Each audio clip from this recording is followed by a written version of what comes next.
We've also looked at the emergency powers.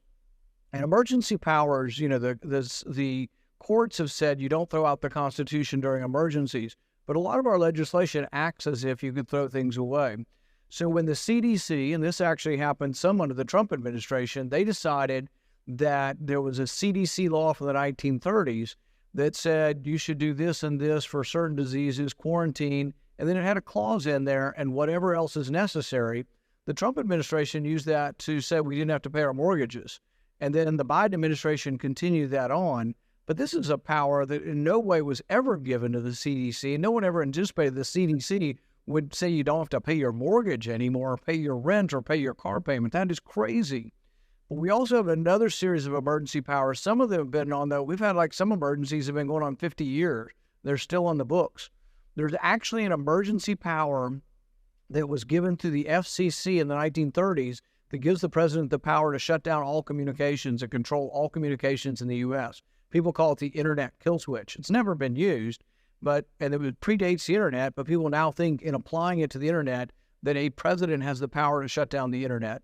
Nobody should have this. Look, I was a supporter of Trump. He shouldn't have it. I'm not a supporter of Biden. He definitely should have. No president of either party should have this kind of power. So we should get rid of these emergency powers, and I'm a sponsor of a bill to get rid of them as well. The one good thing that happened, like in our state of Kentucky, our governor used emergency power to close churches, restaurants, and all, etc., hotels, gyms.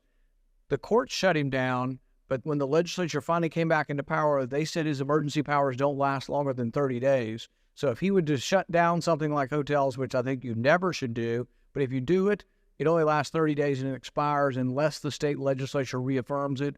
We should do the same in Washington. It should be an automatic expiration.